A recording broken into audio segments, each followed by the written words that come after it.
Free energy now.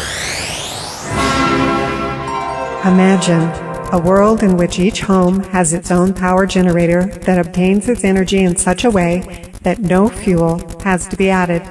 Imagine every vehicle being able to run without ever stopping for fuel. Imagine each appliance having its own power source that never has to be recharged. That is the world of the future. Join with us now as we track our progress towards such a world. Welcome to the show. I'm your host, Sterling Allen. You can join us online at freeenergynow.net, where you can find a list of past guests, download those interviews, and read the stories associated with those appearances. We're joined today, August 19th, 2013, by Ron Hatton of Gadgetman Groove, based out of Hamilton, Montana, United States. A few years back, he came up with a method of placing a groove in the throttle body of a car to improve mileage. He's personally done over 1,600 vehicles now, and with his team worldwide, they have done around 3,000 vehicles. I had one of his installers put this groove in our minivan December 2009, and we saw a modest improvement in our mileage. That's not the primary topic of today's discussion, though. Ron is here to tell us about some unfortunate things that have been happening to him along the lines of suppression. Ron, welcome to the show. Thank you, Sterling. Good morning to you. Morning. So, just for the audience that may not be familiar with your technology, maybe we can just briefly go over what your technology, what this Gadgetman Groove does. Certainly. Yeah, first of all, in order to understand what the groove does, you have to understand and put together several of the dynamics that's happening in the intake system all at the same time. First of all, you have a variable pressure inside the intake manifold created by the varying speed of the piston. It starts at top dead center at zero movement, so the air is not moving. Then as the crankshaft turns, the piston begins to move faster and faster until it gets to about the 90-degree point, at which point it begins to slow down. That causes the pressure wave, if you would. In most engines, just throw some numbers out there, it ranges from about 15 to 19 inches, and 17 inches would then be about your median. With the newer, more efficient engines, that vacuum curve is a little bit higher as they lean on the vacuum to use it to increase the vaporization rate of the fuel. As most of us know, the lower the pressure on a liquid, the easier it is to turn it to a vapor. This is important because you cannot burn a liquid. It has to be able to mix with oxygen before it can burn. The same is true with your fuel in your engine. What the Gadgetman Groove does, in essence, is it amplifies that pressure curve. So that instead of getting a normal pressure curve of 15 to 19, you would get a curve of between 6 and 29 inches of vacuum. Now, what that does to the fuel is about over 24, somewhere in the range of 24 to 26 inches of vacuum, depending upon your fuel chemistry. All of the fuel is rendered into a vapor state instantaneously. Then it is hit with a blast of air. That's the air that was retained in order to create the increased vacuum, which then blends the fuel vapor that your vacuum just created so that you have a more pure air-fuel mixture at the point of ignition. That means that the fuel that is normally consumed later in the cycle, which is in your exhaust pipe, is given what it needs to burn inside the engine to give you more power delivered. And the end result is more motive force out of the same amount of fuel to drive your crankshaft. And that's what the groove does. And you started in March of 2009 doing these. Yes. That's when the idea came to me, and I could not wait to put it on the first vehicle. And that was a 2000 Land Rover Discovery. And our calculations showed it went over 630 miles on a tank of fuel, where its baseline was around 200. So it was a tremendous increase in fuel economy and efficiency. The exhaust was so clean you couldn't smell it. Yeah, those kind of numbers would get you excited. Yeah. Yes, it did definitely get me excited too. Yeah. So you've got some 100 installers around the world who have put these things in, are putting them in as installers running businesses. But things have not been going so well for you recently. You've been getting some professional hecklers, so to speak, or some crazy things going on. Let's talk about those. Yeah, I think it's about time, Sterling. starting back in March, first of all, I moved up here to Hamilton after a 15-year-long wait. I fell in love with the Bitterroot Valley. It is one of the most beautiful places in this country to live. It's the banana belt, so it's not really that cold in the wintertime, which I don't like, and I don't like it getting hot in the summertime either, so this was the perfect place for me. Well, finally things opened up for me to allow me to move up here, and that was last June, July. Found the house that I'm living in now, and on the very first day, fell in love with it. So we bought it. And, well, I began to do vehicles in the area, not the same as always, about, 60, 80% of them showed mileage increases right off the bat. Some of them were problem children. But I began to establish a reputation of having something worth taking a look at. Then in March, things began to happen that were a little strange. I had break-ins, and strange stuff moving in my house, and appearing out of nowhere. And when I called the sheriff's department to report the break-ins, they told me I was imagining things. Now, that's a big red flag right there. Yeah, it is. But I didn't put it together. I'm like, what? Yeah, they told me that I was emotionally disturbed, and that's in the official court documents, which I'll get to here in a bit. But then in May, my wife and I had some discussions, because I like having 3 to 5 drinks in the evening time. And that's my relaxation time. That's how I zone out to get some sleep. I have post-traumatic stress because of a childhood injury that makes it very difficult for me to sleep for longer than an hour and a half or 2 hours.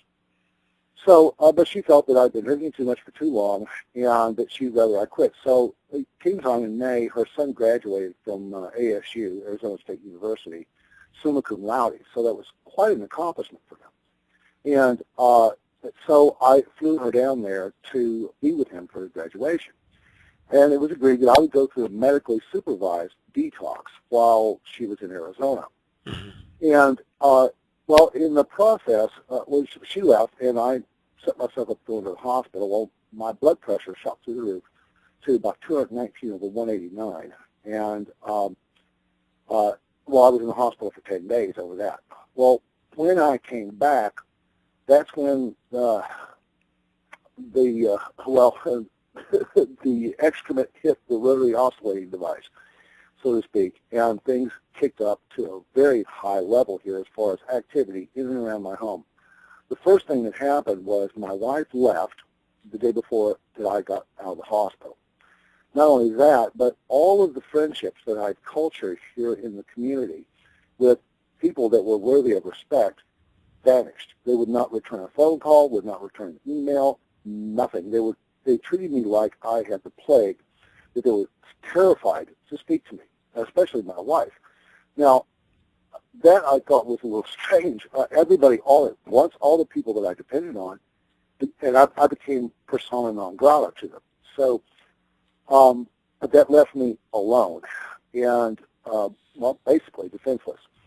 Come to find out, what had happened was, as I started looking around my house, I began to notice some things that were a little different. Now, I have a nice vaulted ceiling in my living room, which is where I spend about 90% of my time.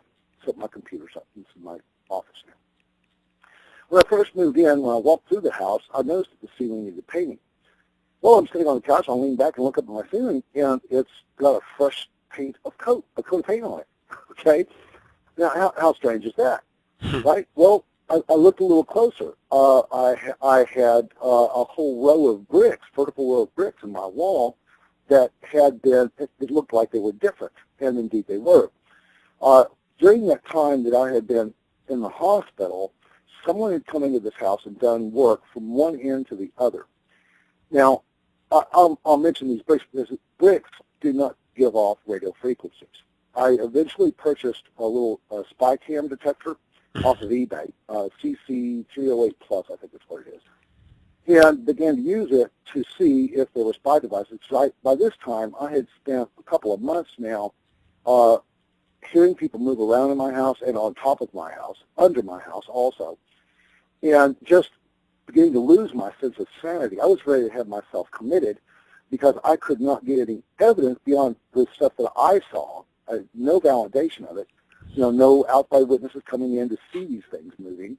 My computers had been cloned. I didn't know it at the moment, but I figured it out. And anyway, with these bricks, these two walls come together at about a 160-degree angle. So there's one row of bricks that breaks that angle in half and joins the two walls. All of those bricks from floor to ceiling had been removed and replaced and remortared. You can tell because the mortar is gray. You can't change the rate at which mortar will dry. It just dries at its own pace. Mm-hmm. Now I take my newly acquired spy detector, and I'm walking around my room, and I identify 9 different locations in my room where it's going off like the 4th of July, all the lights and all the whistles and everything just singing to me. One of the most intense ones is in the middle of that brick wall. Now, there is nothing that I know of in a brick to give off a radio signal. Mm-hmm. No way it could be wires, nothing, because we're talking about those little red bricks. Those are solid. There's nothing there. You don't run wire through a brick wall like that. And I've shown this to several other people as well, and had contractors come in and look at the work that's been done. They've all verified that it's work that's been done in the last few months. But the funny thing is, I'm the only one here, and I haven't so much as picked up a paintbrush since I did. And so I've located 9 devices in my living room alone, and more than 24 throughout my house, and over half a dozen in my workshop in the back. Things began to get a little crazy. I began to lose my like I said, my sense of self, and I just was completely off balance. Now, for those of you who don't know me, I am traditionally a 100% honest individual. That means I tell you the good and the bad. And I had a history with crack cocaine back in 1996. And it just sucked up my life. It took me 8.5 months to get off of that. And eventually God just reached through and tapped me on the shoulder and lifted that from me, which I'm eternally grateful. So I physically have that weakness. Now, what I did was I just learned to avoid the people, the places, and the things that are associated with the drugs, and I don't go anywhere to expose myself. Well, the Sheriff's Department here has what many law enforcement agencies consider CIs, or confidential informants. I began to put some things together because I got a guy that came into my house and brought me some meth. If you're having troubles here, try this. This will help you, right? And I'm at the point where I've got to stay up. I've got to stay awake if I'm going to catch these guys on video. I did. I've caught them several times. But when I loaded the videos and the pictures onto my computer, the files would disappear. Sometimes in the middle of me watching, they would become deleted. Okay? Yeah, very strange, right? I'm watching the video and it goes, oh, I'm sorry, Windows cannot find the file. Something's wrong with that. Mm-hmm. Anyway, so I did the meth. That's what they bought me, crystal meth. A few days later, I was arrested for possession of crystal meth. And so I was arrested with a felony possession of a dangerous drug and paraphernalia. Now, again, I say I did the drugs. I was pushed to that point where I could not resist it. The way my mind worked at that time was, I've got to catch these guys. I've got to get evidence so I can put it out on the web so people can see what's happening. Well, then the level of activity inside my home increased even further. I mean, I have had, excuse me, I've been laying on my couch, and I heard them moving around inside my chimney. Now, that sounds paranoid delusional, right? But then I had somebody in my home one night, and you could hear them at the top of the chimney talking about me. Okay?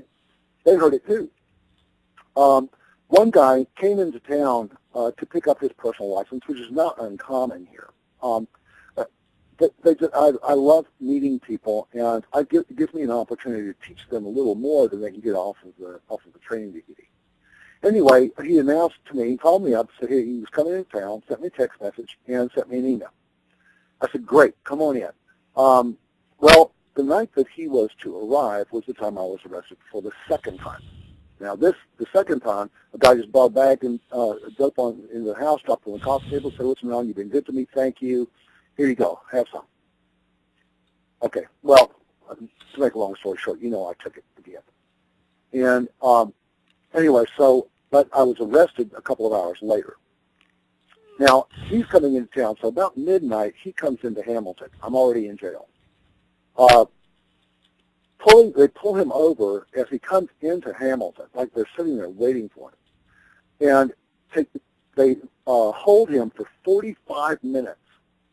45 minutes over a headlight that wasn't working. They said wasn't working, but when he got out to check it, it was working just fine, to run a license check on it. License checks with the modern systems takes all of about 2 minutes. You type in the name, driver's license number, and all the information about the individual pops up from the NCIC system that they have in their cars. So why 45 minutes? I don't know, and nobody would be able to explain that to me. Then they turn him loose. He comes into town, gets his motel room, stays there, tinkers around, just cruises around, knows that I'm going to be here, and I finally get out of jail about 5 o'clock that evening and give him a call, let him know I'm here. Please come on back.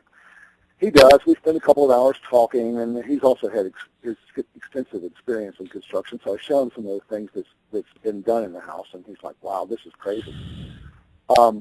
And I say, look, just to be on the safe side, because I don't know what is going to be missing next. I mean, I've had them steal the packages out of my mail.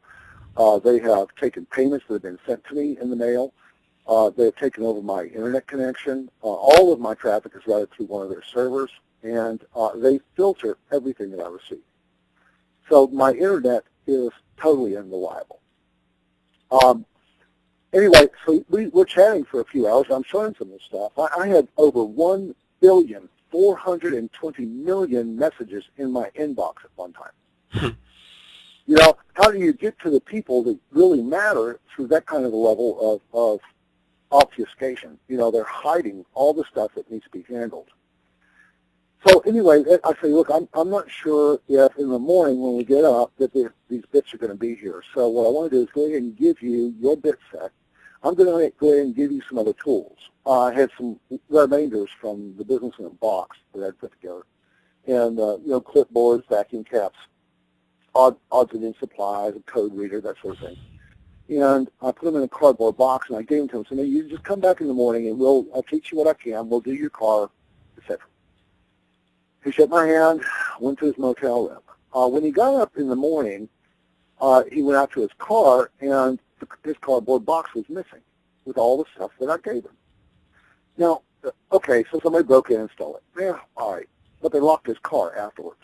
Not only that, but in the back seat was a $1,200 laptop and a $3,000 camcorder that was sitting in plain view. Those were untouched. The only thing missing was the box with the Gadgetman supplies. Now, he called the police and said, hey, you know, somebody stole some stuff out of my car last night. The police refused to take a police report on it. Okay? Now, excuse me, that's another red flag. The police are not going to take a police report on a visitor's car that's been broken into. Excuse me. Something is very, very wrong with that. I live in the county. Each time that I've been arrested, the first time that I was arrested, there were 2 city police cruisers sitting outside my front yard. Okay? And there was a man that was most definitely, well, he looked like just a very fit individual, close-cut beard, early 30s maybe. That I actually heard him out inside my yard. Okay, he was calling someone saying, "This guy's got drugs in his house. This is where you can find him." And I didn't have anything. I went looking, and I looked right where he said it was, and damned if I didn't find a little sack of meth and a pipe. I'm like, oh shit! So I crushed the pipe up, put the dope in the toilet with the pipe, and flush it. Get rid of it. Right? Get out of my house. Because I don't want this stuff. I've dedicated my life to avoiding those kind of influences. Mm-hmm. So now I go back out and I look, and this guy is standing out here still talking to the city police. But I'm outside their jurisdiction. The city police are not supposed to be at my property. They're not allowed to be here. So why are they here? Well, the second time I was arrested, I finally put it all together. That guy, I saw him in the jail. Now, you know, he wasn't one of the tenants there. He was dressed in a brown uniform. And I looked at this guy, and I recognized him instantly. He looked at me 3 times. The third time, it was as if he was sizing up his prey, as a hunter in the woods would. Well, he was fully armed, had 2 guns on his waistband. Now, I don't know about jails in your area, but where I come from, they don't allow anyone to carry a gun in the jail. You have to check your weapons, right? Mm-hmm. But he's allowed to carry weapons there. Well, he works for Fish and Game. I said, where's that guy work from? It's strange. He said, oh, yeah, he works for Fish and Game. Well, that's the Department of the Interior. Well, the Department of the Interior is what does all of the super secret stuff for the federal government. They actually, to give you an idea of the level of power they have, they're the ones that manage the witness protection program. Okay? Most people don't know that. So what apparently has happened is these individuals from the mysterious letter agencies have power to dress up as anybody they want to dress up at and give it authority in any agency they want. Apparently what happened is they came to town in March and started setting all this up. And then in May, when I went into the hospital, they went to the people upon whom I depended daily and scared them away from me. And they went to the city and they went to the sheriff and told them, you guys can do anything you want, we're going to take him down. So he formed a liaison with the local law enforcement to attack me. What he offered them, I don't know. Maybe it was funding for some of their programs. I haven't the faintest idea. But that's when the attacks came in full force. Then I've got people in campers camped out in my next door neighbor's yard.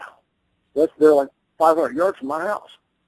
And they have more access to my house than I have.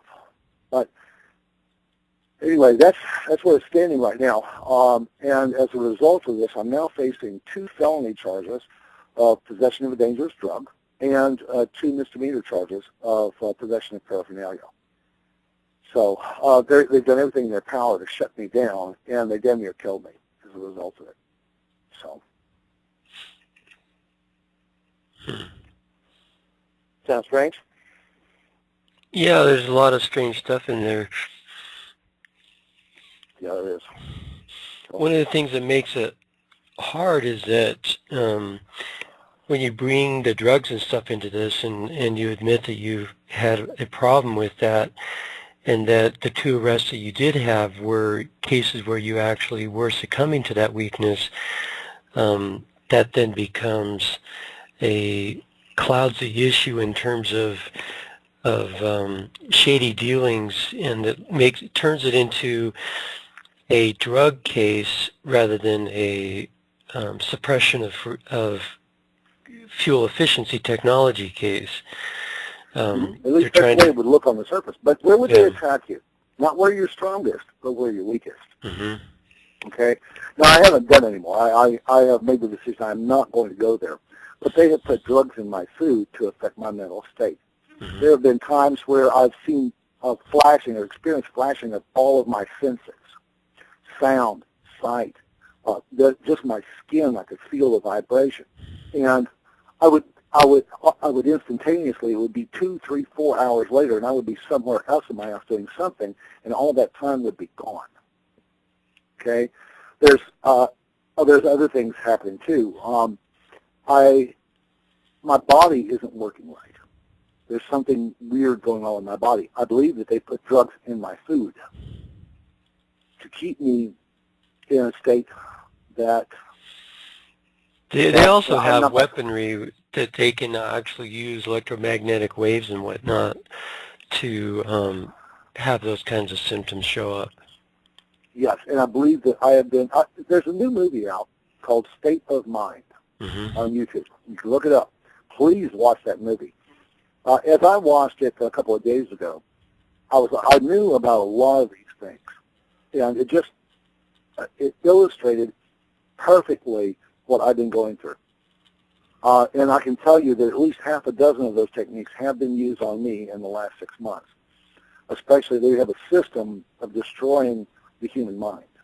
And it begins by causing you to doubt yourself, pulling away all your structures of support, and then attacking you in certain ways. But they do these things without regard for the individual. Now, I'm telling you guys, I didn't do any drugs until May I can't remember, the middle of May. And before then, though, they were already here. I'm not a dangerous man. I'm not a drug addict. I'm a man who's dedicated to making this planet a better place. And I have had, I don't know, several dozen people come to my home and meet me. Now, if I was a drug addict, they would be able to tell you that. And, well, I'll tell you the same thing, no, because I'm not. So it is a sensitive issue with me, as you can tell. Yeah. So what kind of remedies are you pursuing? Well, right now, they've taken away all my money, and there's strange things that have happened in my banking also, like money orders bouncing after 6 weeks. Well, no, they usually clear within 7 days. Mm-hmm. And I deposited two $1,000 money orders that I waited 3 weeks to use any of the money, and then I did to pay my bills with, of course, and they bounced after 6 weeks, leaving me $1,300 overdrafted in my bank. So I couldn't get to my bank account, can't use it when the checks come in the mail, etc., or the money disappears. Plus, the last time I went to jail, they gave me a $15,000 bond, and the bondsman wants that in 2 weeks. And I'm doing the best I can to meet that, but I don't think I'm going to hit it. So what I've got is I've got a public defender. Now, public defenders traditionally are overworked.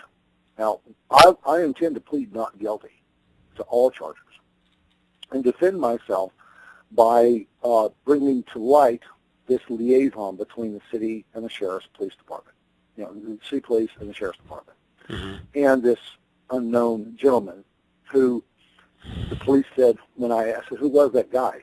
I said, there was no guy. They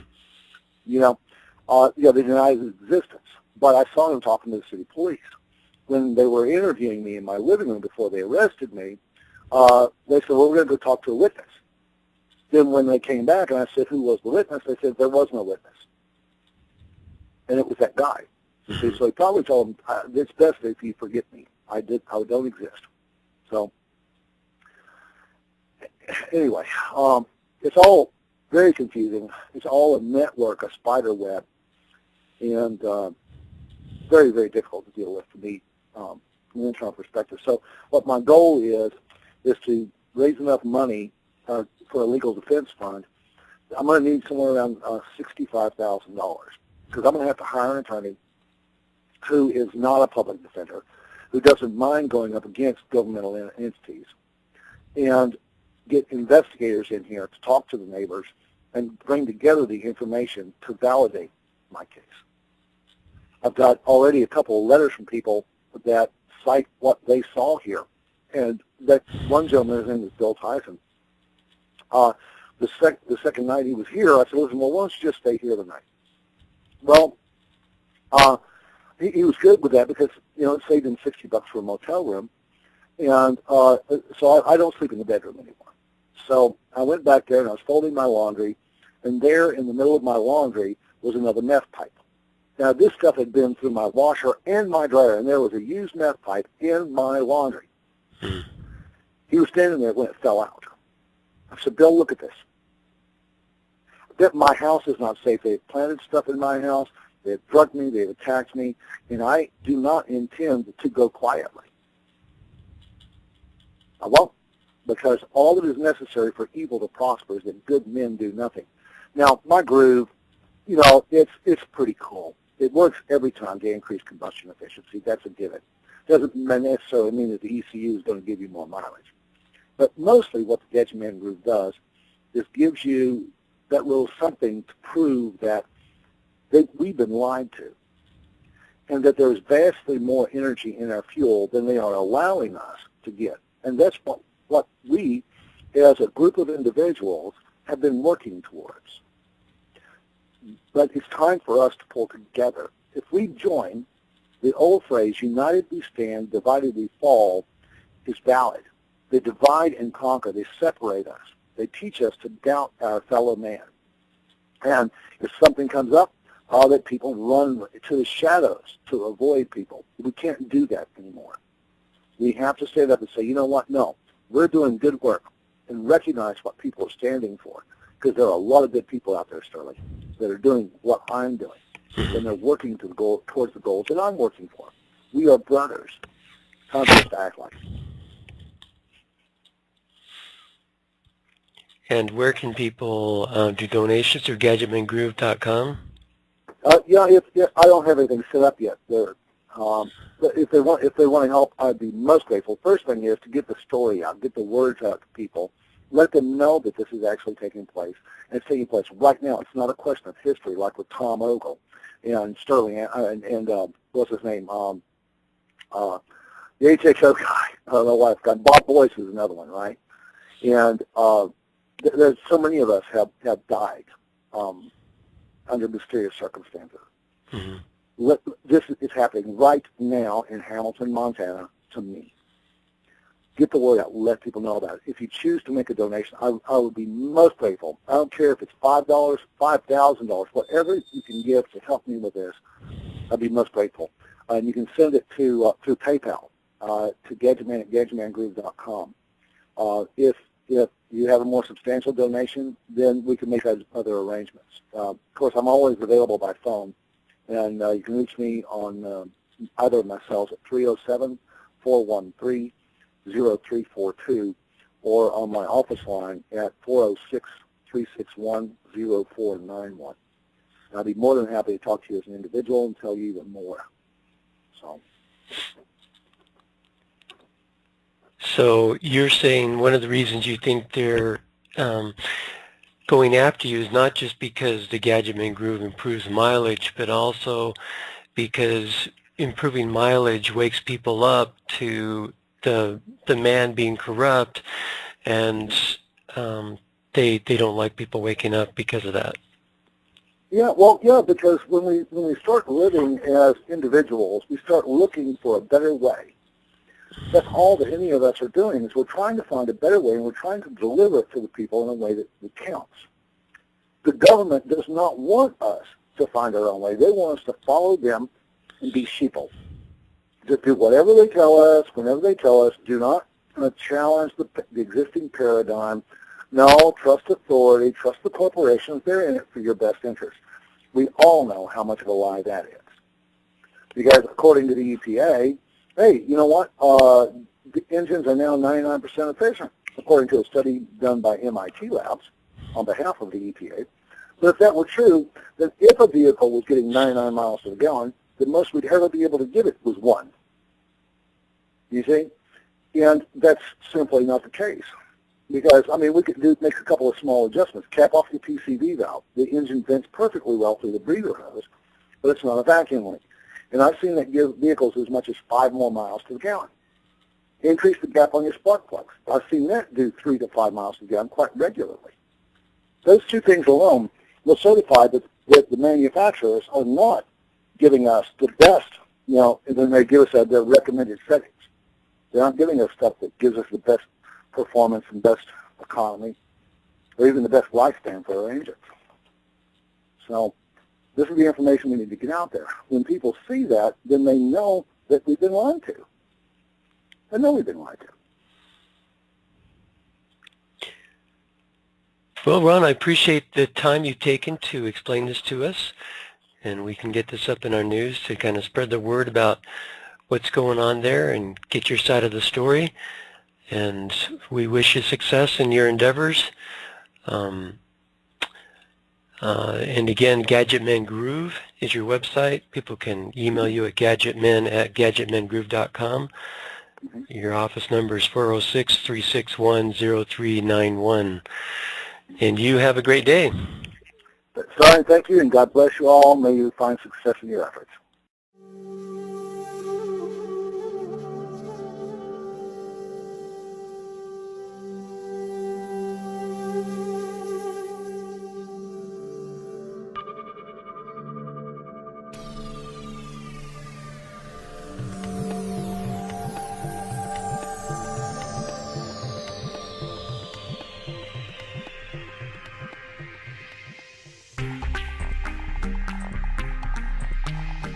You've been listening to Free Energy Now, brought to you by PES, Pure Energy Systems.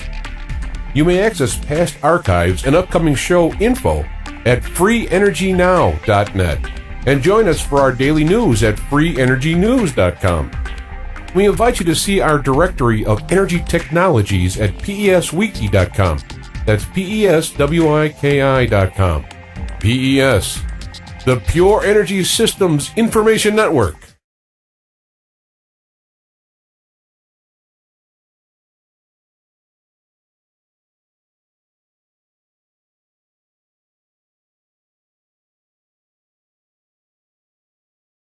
Thank you, Sterling. Good morning to you.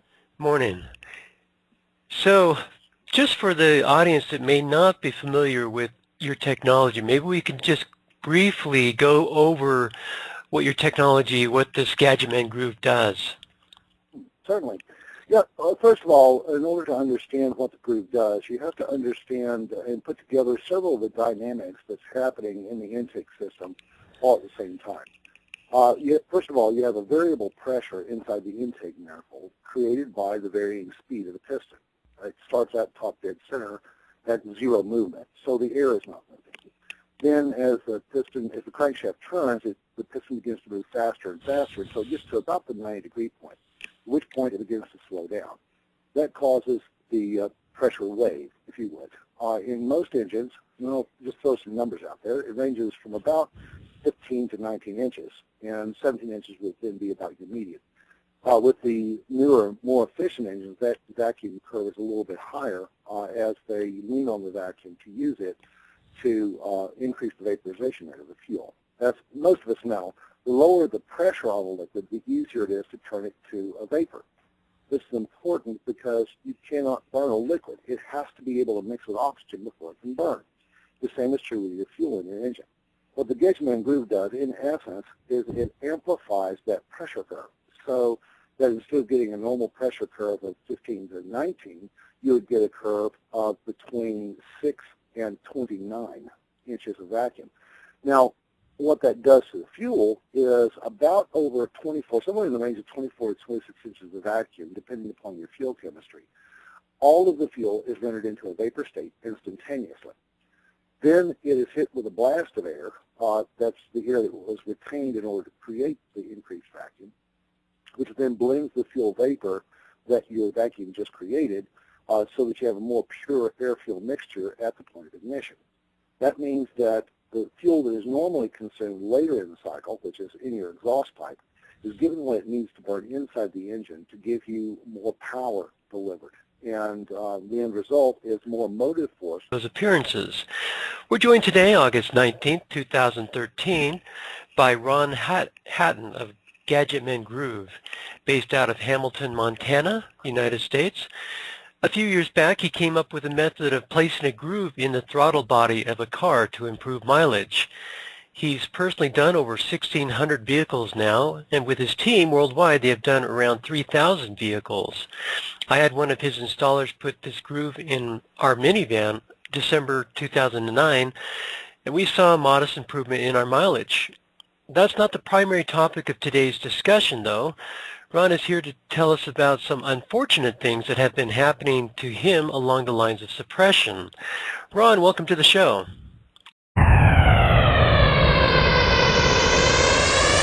Free Energy Now.